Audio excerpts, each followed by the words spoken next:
One thing I like about the bad guys, there's always a lot of discussion before they get around to pulling the trigger. If there's one thing that 4A Studios has always been able to nail with the Metro series, it's the atmosphere. And Metro Redux is no different.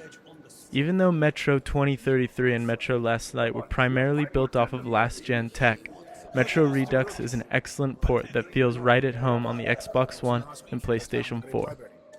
Not only is Metro Redux prettier to look at, but 4A Studios put in some considerable work in order to make these games as good as they possibly could be. Unfortunately, Metro Redux still suffers from some of those same fundamental issues that plagued these games when they first released.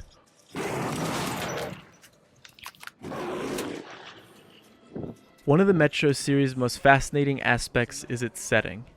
Years after the nuclear holocaust, men, women, and children were forced into the metro stations in order to escape the radiation and monsters that lie above the surface.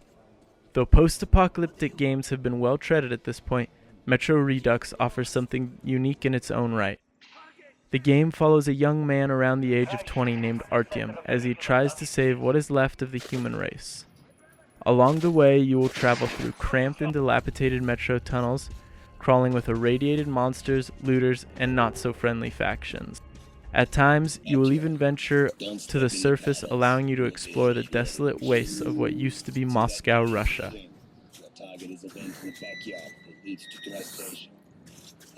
Right at the start, players who experience the original Metro games will notice the improved graphics and frame rate.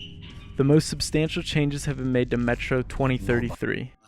The clunky and confusing inventory menus have been done away with and replaced with Metro Last Light's much more approachable menus. The gunplay and combat has also been tightened up a bit. Metro Redux feels like the game that 4A Studios tried to create for consoles back in 2010 and 2013, but without the technical restraints that held them back. Damn, this unfortunate is from Cursed. Clearly things are bad there. An immense amount of detail was poured into every corridor and vista in this game. Though most of the game consists of the player trudging through tunnels, each section looks and feels unique.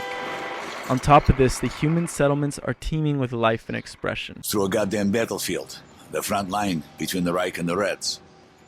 You'll need a disguise. Take these overalls, put them over your clothes. Even though NPCs are not very dynamic in the way they act, their animations are all very believable. One man will be sleeping the floor as a couple of soldiers will be doing push-ups in the corner. Small details like this help sell the game's universe. However, some of the voice acting can break that immersion just as quickly. Around 5 minutes in, I was already starting to recognize the same couple of voice actors covering different characters. Military caravan got stuck near Alexeyevskaya. A tunnel collapsed or other shit. You have to use a service tunnel bypassing Alexeyevskaya.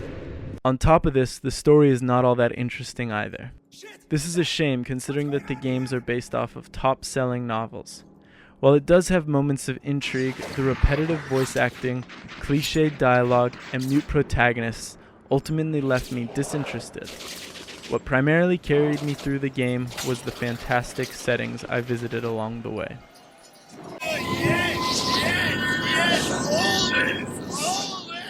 I enjoyed my time with Metro Redux, but it did not come without its problems. Most notably are the stealth mechanic.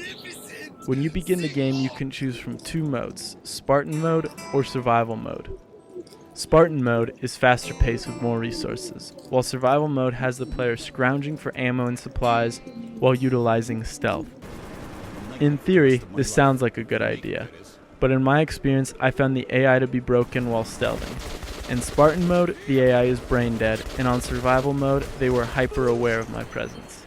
This truly becomes a problem when you are low on supplies, making some sections all the more frustrating. To make matters worse, it is nearly impossible to sneak by the mutants that dwell in the metros. This wouldn't be a problem if the monsters drop ammo, but they don't. I found myself in a few situations where I was overwhelmed by these monsters with only a couple of bullets to spare. The Metro series has always been about making the player feel vulnerable, but after enough retries, that vulnerability quickly turns into frustration.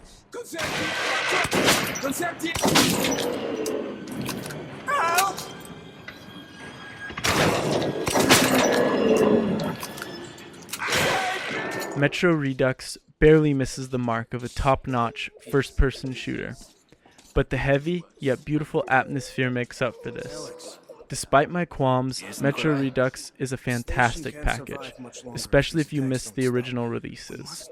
The world is bleak, but buried under the grit and gloom there is a strong theme about the pervasiveness of the human race. While many other post-apocalyptic games share this theme, very few explore it in a way as genuine as 4A Studios has done with the Metro series.